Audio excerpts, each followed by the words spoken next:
Good day, everyone. So, this will be my short lecture for our class Life and Works of Rizal under our second topic, Rizal in the context of 19th century Philippines. Okay.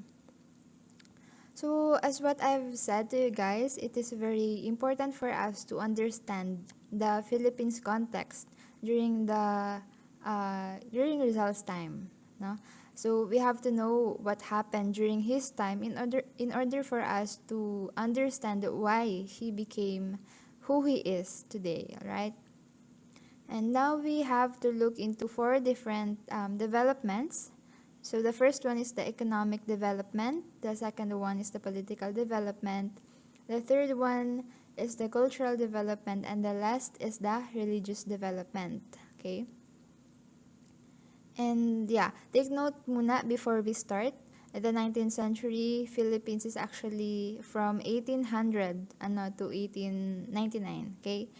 And now we have to look into the 19th century because as you all know, Jose Rizal was born on June 19, 1861 and he died on December 30, 1896. So he was 35 years old and he lived during the latter half of the 19th century, okay? Kaya dito tayo magpo-focus sa 19th century Philippines, okay? And you also have to remember this in our discussion here on the different aspects of developments. We have to find the answer to the question as to what was the reason why Filipino nationalism developed in the 19th century, or how did the economic or the political, cultural, and religious developments accelerate the Filipino nationalism. Okay? So, kung ano ang connect nitong mga developments na ito doon sa Filipino nationalism na meron tayo ngayon. Okay? So, the first thing we have to do is to discuss what were the developments, kung ano yung mga nangyari, kaya nasabing may development sa aspetong economic, cultural, political, and religion. Okay? And after discussing the developments, we then have to go into the discussion on how these developments accelerated Filipino nationalism. Okay? And yeah, let's start. So the first development that we will discuss is the economic development. And the first question we have here is, why was there economic growth in the 19th century? Okay, now if you look at the Philippines was a colony of Spain for more than 300 years, diba? 333 years to be more specific about it. And the problem with the Philippines was that the Spaniards were very corrupt, no? And they monopolized the economy. But in the 19th century, there was a change. It was a positive change it had a positive change that happened, okay? And this was the change from mercantilism to free trade or laissez-faire economy, okay? And what does this mercantilism is all about muna? So, ang mercantilism, guys, is an economic system used to unify and increase the power and monetary wealth of a country by strict government regulation of trade and foreign trading monopolies. Okay. Now, what do you mean by this? What do we mean by mercantilist economy compared to a laissez-faire economy? Okay. Yeah, I'll give you an example of a mercantilist economy. So imagine if the Philippines, say for example, wanted to import abaca to France. Okay. So the thing is, they could not do this. No, they could not possibly import abaca to France. It is impossible for them to do this. Even if the price in France was much cheaper. Ayun, so may tumawag lang, So what I'm saying, dun sa binigay ko example, so the Philippines could not do this, hindi sila makakapag import ng mga goods to other countries. Even if the price, katulad nga sinabi ko kanina, even if the price in France was much cheaper, the Philippines would be stuck buying abaca from France. They could not do this. Okay? So, ganun yung sistema ng mercantilism. Okay? So, all the goods from the colony of the Philippines had to go to Spain. Sa Spain lang. So, they cannot export goods from the Philippines to other countries like France, England, America, etc. And then what happens next with that? Spain would then sell the goods to other countries at a substantial markup. So, tinataasan yung presyo. Ibig sabihin, the colonizers, which is the Spaniards noon, made sure na they would have profit, so to speak. So, yung sila yung makikinabang doon sa products or sa goods from the Philippines. Okay? Which the crown, not the colonists, not the people in the Philippines, but the royal crown, the king, the queen, and the royal family. So, sila yung magbe-benefit from the goods from the Philippines. Alright? In short, the colonists did the work.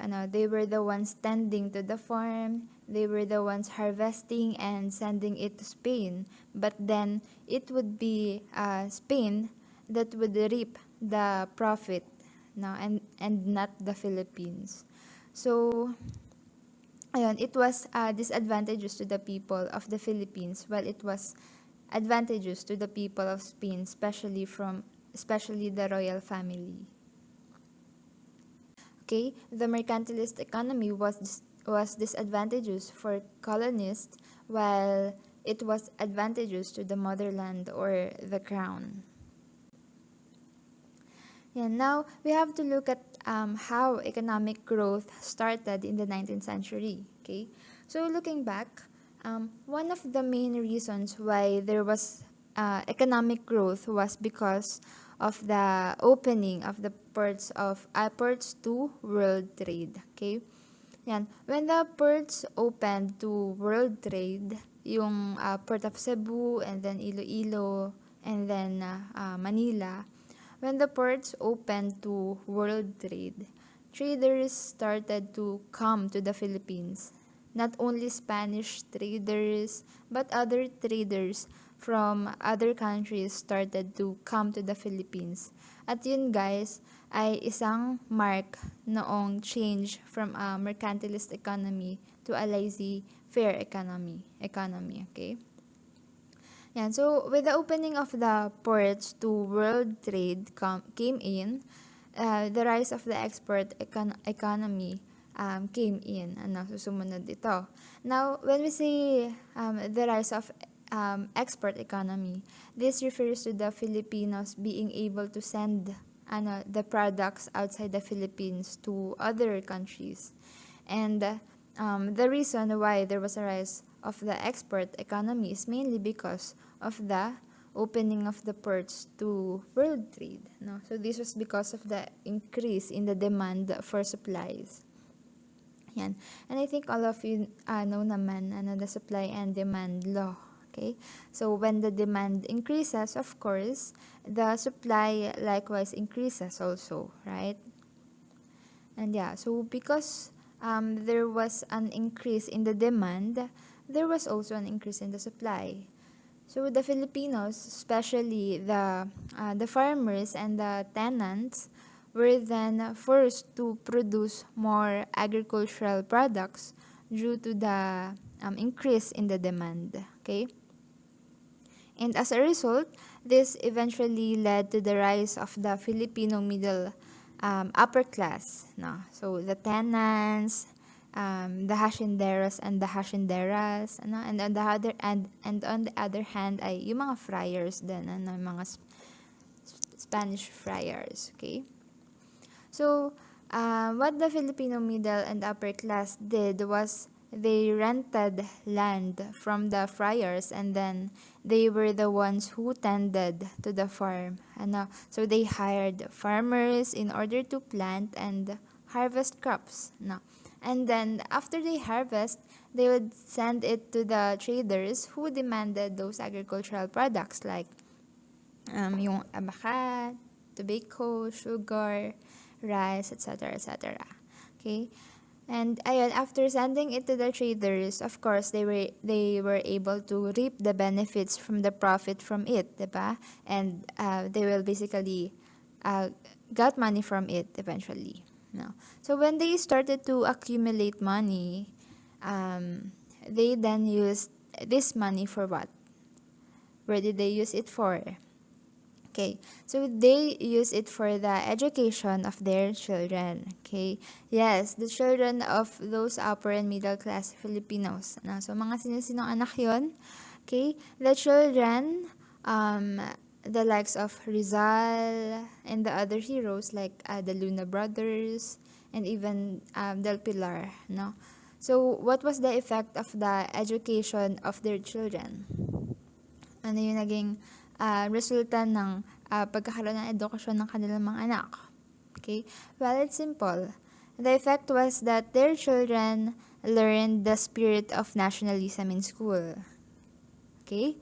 So they, of course, the opening of the ports to they were able to become nationalistic. So their views changed from a very naive view of Philippine history to a very nationalistic view of the Philippine history. Okay, so they were able to see the wrongdoings of the Spaniards. They were able to see the corruption that was very rampant during their time. Okay. And yeah, so the education of the children of the Filipino middle and upper class eventually became what they call this, a catalyst to the rise of Filipino nationalism. And the main reason for this is, of course, the opening of the ports to world trade.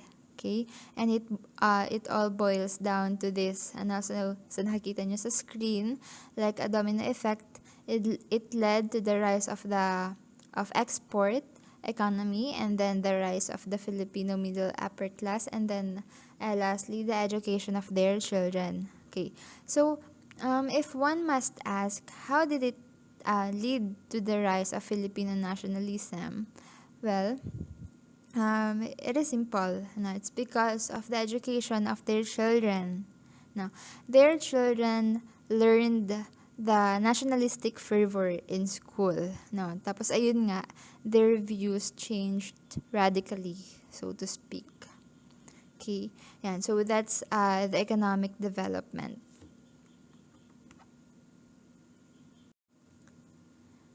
And now for the political development, I would like to ask question first as to what was the political situation in Spain during the 19th century?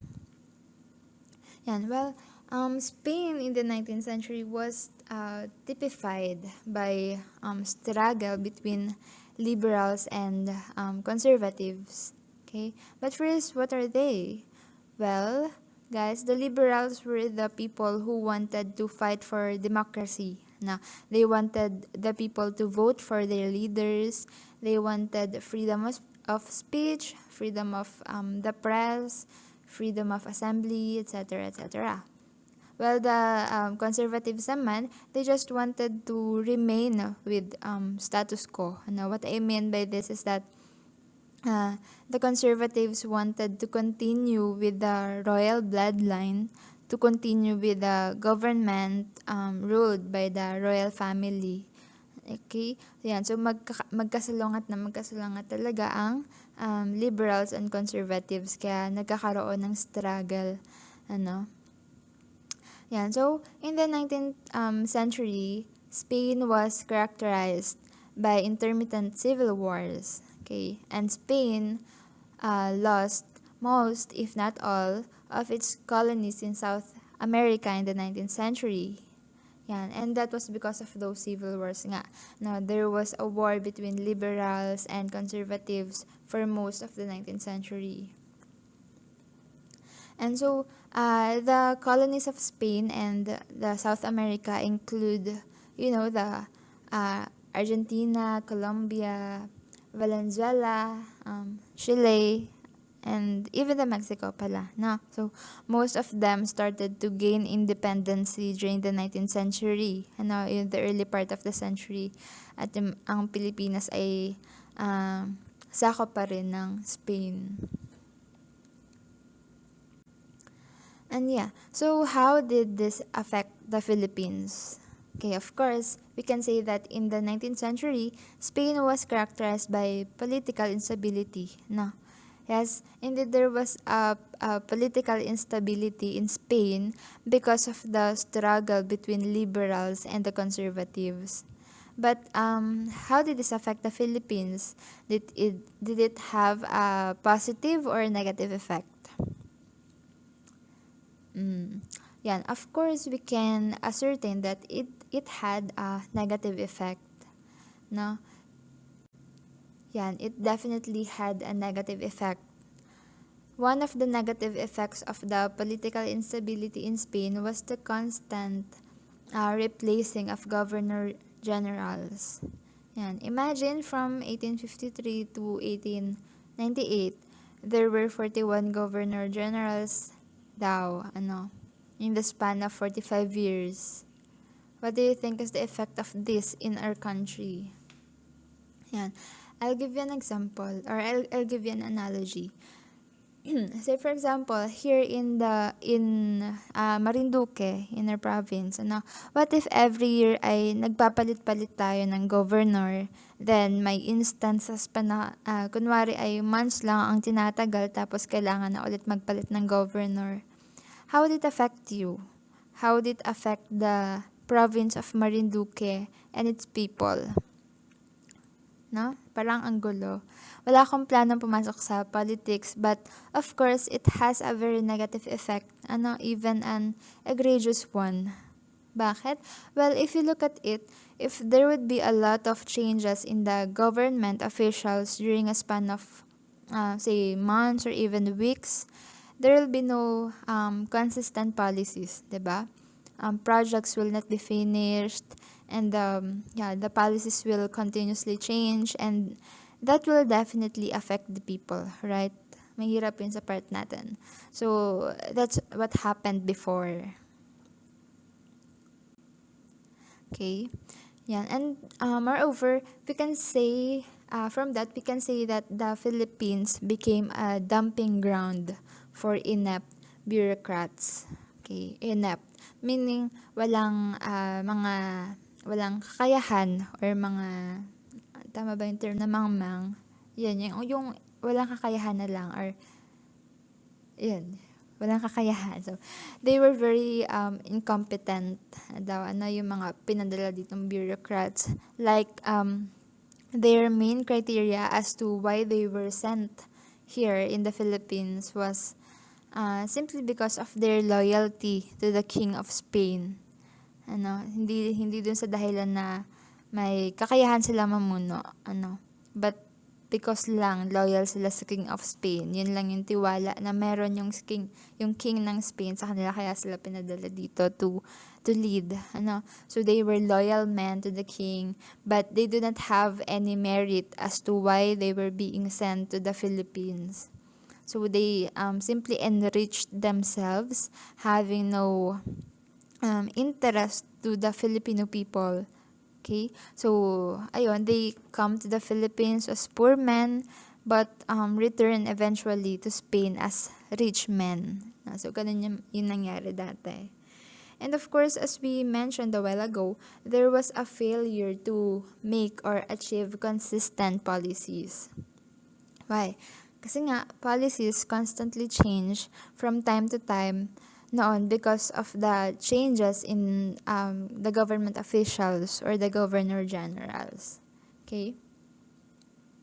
And then, we can also say that there was indeed political instability. Okay? There was indeed political instability. So, the Philippines was very affected by the political situation in Spain. And you have to remember these four characteristics. Okay? And to the political development, if you look at these two, failure to provide for the basic needs like public works, schools, and peace and orders. Taxes were never fully utilized, and limited participation of Filipinos in the government. Yan. Well, do you think the Filipino people would have just agreed to this? Or do you think they would have gone against the Spaniards after experiencing these three? Of course, they went for the latter. No, they said enough was enough. Kumbaga, Filipinos before learned to ask questions like, why is there rampant corruption? Why were their taxes not fully utilized? Saan napupunta yung mga taxes namin na binabayad namin? No? Why did the government fail to provide basic needs for us? No? And why was there limited participation? Why was the highest position that the Filipino can attain only a gobernadorcillo? Why was it only a gobernadorcillo? Why not governor general? No? So, nagkaroon sila ng knowledge and katapangan na magtanong ng mga ganong bagay. Okay, so meaning guys, they clamored for change. They wanted change. And they had enough already of what the Spaniards were doing to them for more than 300 years. Kaya in the 19th century, the Filipinos before developed that sense of nationalism simply because they had enough. Okay, they were done with it and they wanted to change the norm, so to speak. Okay, so that's how Filipino nationalism developed as a result of the political development. Alright, so let's now proceed with the cultural development. Okay, and let's focus on how the cultural development accelerated Filipino nationalism. Okay, but before that, we have to know about the background muna. Okay? Now, when we say cultural development, the main emphasis or the main focus here is the education. Okay? Now, a group of Filipino educated class were responsible for this. No? And they were known as ilustrados, okay, or the enlightened ones. So guys, they were the educated class in the Philippines, in the Philippine society during the Spanish occupation. Okay, and also they were also instrumental in paving the way for the creation of what we call now as the propaganda movement. Okay, now the propaganda movement, though we'll talk about that later on sa mga susunod na topic, but propaganda movement, most of its members were ilustrados, no? If not all of its members were ilustrados, okay? Examples are Jose Rizal, Juan Luna, Antonio Luna, Mariano Ponce, etc., etc. Okay? So, they were responsible for accelerating Filipino nationalism in the 19th century. And now, the rapid spread of higher education must be also noted among the middle and lower middle class Filipinos na nakapag-accelerate ng Filipino nationalism. And when we look at the term higher education, it actually refers to the tertiary or the college education, right? And in the latter half of the 19th century, Filipinos were given a chance to enroll in college in the various universities. No? Hence, after enrolling, it was in the school wherein they learned the different forms of injustices, abuses done by the Spaniards, and it is here where they realized that something must be done on that later on. Now, who were the teachers of the Filipinos back then? Of course, in general, the teachers were the friars. Okay? The Dominicans, the Recollects, the Franciscans, and particularly one order of priests. So an order of priests that made a great impact among Filipinos during that time were the Jesuits. Okay? Now, the Jesuits were responsible for the creation of two schools, the Escuela Normal de Maestros and the Ateneo de Municipal. Okay? Yung Ateneo de Municipal is now known as the Ateneo de Manila, and it is one of the premier schools in the country, as we all know, diba? Now, the Jesuits, they instilled among Filipino students a sense of nationalism, okay, through their what we call as humanistic form of education. Okay, what do we mean by this? Well, humanistic form of education, it includes three principles. Okay, human dignity, justice, and equality of all men. Take note of these three, guys. Again, human dignity, justice, and equality of all men. Yan. Now they inculcated these lessons, these principles in their subjects in Ateneo de Municipal. Okay? And remember, guys, that Rizal was a student in Ateneo de Municipal. Okay? Yan. And after inculcating these principles, the students then realized that something was definitely right. Okay?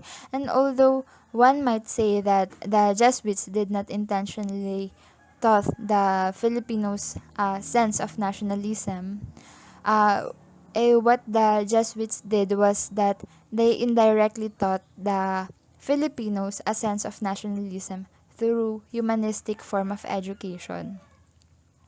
Okay, so when the Filipinos learned about these things, they started to question, for example, yun nga, the human dignity, the justice, and the equality of all men.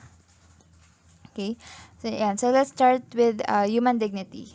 So the Filipino students noon, they started to question, we are being taught about human dignity, but how come our dignity is not being valued by the Spaniards? No? So they talked about justice, but then how come there was injustice in the Philippines back then? The Filipinos were continuously being abused by the Spaniards, diba? And then lastly, equality of all men.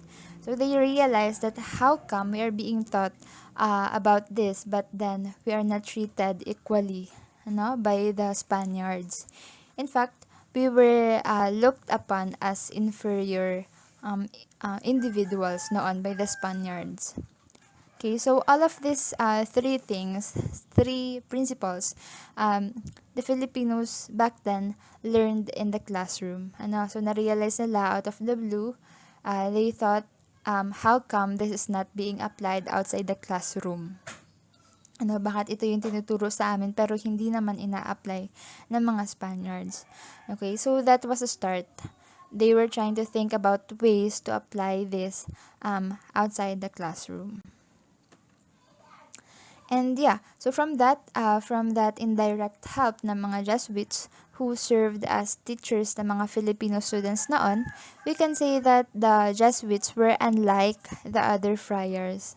Now, because these other friars who were considered as educators, they did not do too much to educate the Filipinos. So what was the reason kaya? Well, it's because they were jealous. Okay? They became jealous of the success of the Filipino people. They did not want us to learn too much. So instead of being proud of the excellent performance of their Filipino students, most the friars felt quite suspicious with their success and invariably sought to pull them down. Like, instead of thinking that they were doing a good job in training the Filipinos, they started to doubt why these Filipinos are getting good grades, why these Filipinos are performing well in school. So they did not see the success of the Filipinos as their own success. So for the friars, for the Spaniards, to them, it was something to worry about. No, nakikita nilang threat yon, yung performance ng mga Filipinos back then. And yeah, so this was one of the reasons why Rizal left the Philippines. Okay, take note of that. And now, we go on with the other factor. Okay, we have here experience of Filipino students in Spain. Alright, so how did the experience of Filipino students in Spain accelerate Filipino nationalism? Okay, simple. After experiencing the liberty in Spain, after these Filipino students experienced freedom in Spain, and after noticing how it was different compared to the Philippines, they were then able to see and they were then realized then how come we have liberties in Spain but it is not being applied naman in the Philippines. So paano nangyayari yon? And aside from that, they were also able to see the backwardness of Spain compared to other European nations. So they saw how Spain was having a hard time in dealing with the different struggles. Remember, diba, sa discussion kanina, there were struggles between liberals and conservatives. So Spain was trying to manage those things, but then they couldn't really do it.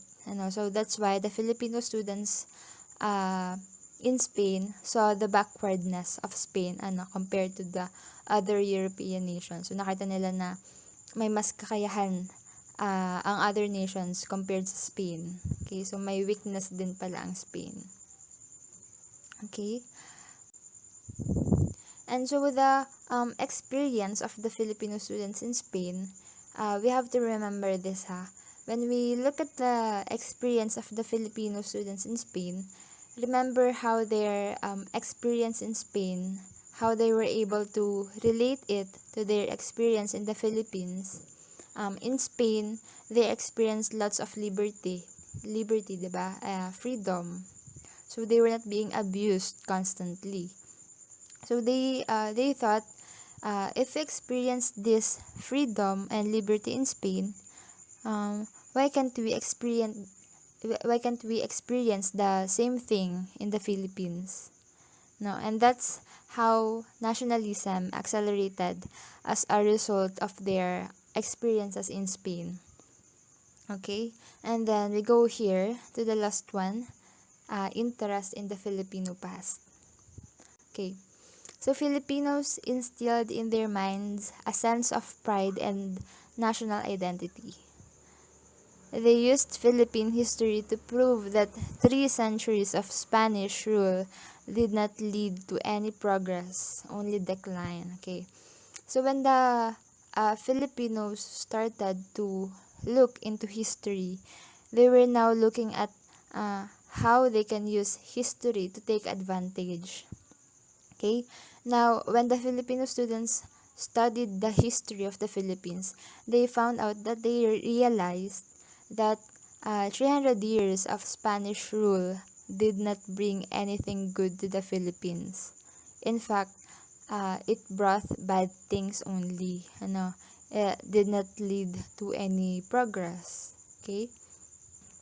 So Rizal even averred that Filipinos could have developed on their own before the coming of the Spaniards. So this statement was in his book, second book, entitled The Morgan. Okay. So one important thing that we have to remember is that after studying the history, the Filipinos, especially the Ilustrados, they were able to find out that they could have still developed on their own even without the coming of the Spaniards. So even without the help of the Spaniards. Okay? Kasi 'di ba, we already have barangganic societies before. 'Di ba, may mga dato-dato na kitang kind of government. So this that instilled in them as a sense of pride being Filipinos. Okay? Contrasting Spanish and Filipino values, because when they saw what Spaniards did by studying history, they realized that there's nothing good to note on what the Spaniards did to the Filipinos, to them. So kaya from that nagkaroon ng pride of being Filipinos. Okay? So this was how the interest in the Filipino past or in the Philippine history accelerated Filipino nationalism. Ayan, so with all that, those cultural developments accelerated the Filipino nationalism. Okay? Without a doubt. And I hope maliwanag kong na-impart sa inyo those insights about the cultural development in the Philippines during the 19th century. Right? And finally, we will now focus here into the last part, which is the religious development. Okay, now, when we look at this, we first have to understand the two parties involved. Okay? So first, we have the friars, okay, and the second were the ilustrados. So again, ilustrados are the children of the middle and upper class ng mga Filipinos back then. Okay. And so just so you know, guys, there are two types of priests during the colonial period. Okay. The seculars and the friars or the regulars. Okay? But nonetheless, there was a struggle between the friars and the ilustrados. And this was mainly because of philocracy. Okay? So the Philippines was a philocracy before. Governor generals may come and go, but the friars remained intact. The friars were basically the most influential individuals in the Philippines back then. Right? And philocracy was what Marcelo del Pilar called the Philippines because it was predominantly ruled by friars. Okay, friars used religion to maintain Spanish influence in the colony. So, as what I've said a while ago, they were devoted to Spain and were highly influential among the natives. So, the friars, in fact, were used by the Spanish officials as instruments para ma-maintain yung Spanish rule over the Philippines noon. Okay? And they were considered as the most evil of all men by Rizal. And more importantly, take note of this. They were used as political instruments also to maintain Filipino loyalty to Spain. And now, if you look at the situation today, of course, we segregate religion from politics, diba? Because there is a separation of church and state as written in our constitution. But before there was no separation noon. So the church and the government were considered as one. Kaya the target of the ilustrados talaga ay ang religion, ang friars. Okay? And now, the reason why there was a union between the church and state is because of the Patronato Real. Okay, so the Patronato Real, guys, is an agreement between the Pope and the Spanish monarch, which gave the Spanish monarch and its colonial authorities power over the church and clergy in the colonies.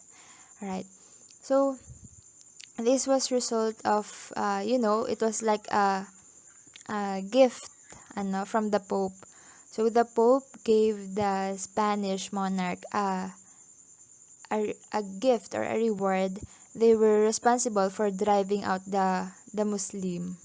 So as a result, they were then given influence and power over the church and the clergy in their colonies. Right? So here, one very important figure in the religious development in the Philippines is Father Jose Burgos. Okay? He is one of the Gumburza, the three fathers. So he was responsible for the continuation of the secularization controversy, okay, which he continued as what Father Pedro Pelaez, okay, because Pedro Pelaez, his mentor ni Jose Burgos, he died suddenly from an earthquake. Kasi he was in the Manila Cathedral noon when there was a sudden big earthquake na naging reason ng kanyang death. Okay? So anyways, what was the secularization controversy all about? Well, as I have said, there are two types of priests, diba? The regulars and the seculars. Now, the regulars were the friars. Okay? So similarly, synonymous sila. Regulars and friars. They are the same. Okay, so the friars, their main goal is to spread the gospel. Okay, so their main goal was to go missions, to go far away places, to isolated places to spread the gospel. Okay, in short, friars are missionaries. Okay, and also friars were mostly Spaniards. There were no Filipino friars because Filipinos cannot be friars. Okay, so on the other hand naman, the Filipino priests, they were known as seculars. Okay, so sila naman yung tinatawag na seculars. Now, seculars were in charge of handling administering the parishes, the churches. So they were like the diocese, yun ba ang tawag dito ngayon? Diocese. They were like the diocese of priests ngayong these days. So that's the difference between the two, the regulars or friars and the seculars. So how did the fight begin? No, how did it start? Well, it all started, although this is a very complicated topic and it would really take time for us to discuss this, but let me just simplify it as much as possible, okay? So, it started, the fight between regulars and seculars started with the friars taking over the churches, okay? So, now in the 19th century, there was an influx of Filipino priests. Okay, so there were more and more secular priests during that time. Pero before the 19th century, there was a need for secular priests. So, since there was a limited number of secular priests, the regulars were then assigned to the parishes, okay, which was supposed to be the job of the seculars, diba? So, be that as it may, by the 19th century, because of the influx of the number of secular priests, the seculars were now demanding, in order for them to administer the parishes, given that the friars or the regulars nga ang nag-a-administer ng mga parishes noong wala pa itong mga seculars. Okay? But then, the regulars did not want to leave the parishes. So, nagmatigas sila. Okay? So, one might ask, why didn't they want to leave the parishes? Ba't ayaw kaya umalis ng mga friars sa mga parishes ay hindi naman nila trabaho yun, 'di ba? So well, there are several answers to that question, okay? One, influence, okay? So if they leave the parishes, if the friars leave the parishes, they would lose influence, okay? Second, because of money. Okay, if they leave the parishes, they would also lose money because, well, no naman, they gained a lot of money by administering the parishes. Okay, if I may share, there was a student of mine before us asked me na how will they get money from the parishes? Well, there are many ways actually. But if you are the parish priests in a certain town or city, you can get money in various ways, like from the, let's say for example, from the collection, diba? So that's one. Secondly, according to the Ilustrados, one way of getting money was that the regulars or the friars abused the gullibility, no, ng mga Filipinos back then. When you say gullibility, yung bang mabilis mapapaniwala o ma-persuade ang mga Filipinos, 'di ba? Indios or the Filipinos back then are very gullible, they were very naive. Okay? So, you see here, the manipulation ng mga friars ay very prevalent talaga noon. Lalo pagdating sa pera. Okay? So, and that's why they didn't want to leave the parishes. Alright? And so, another thing that Father Burgos fought for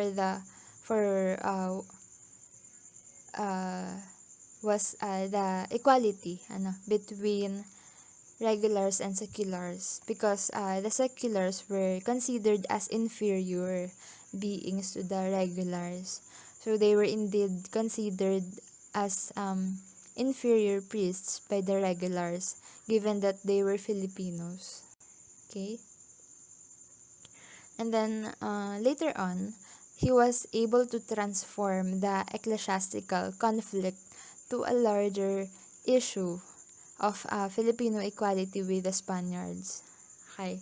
So instead of fighting for inequality between seculars and regulars, Father Jose Burgos then started to fight for equality between Filipinos and Spaniards. So na-divert na yung issue from seculars and regulars lang ay napunta na doon sa between Filipinos and Spaniards. Okay? And that idea was quite dangerous, 'di ba? Kung ating pagtutuunan ng pansin, napaka-delikado.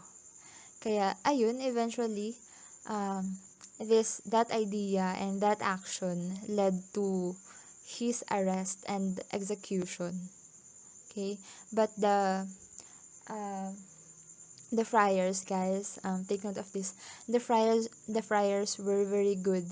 They did not use this that actual idea or that actual action or move of Father Burgos. Okay?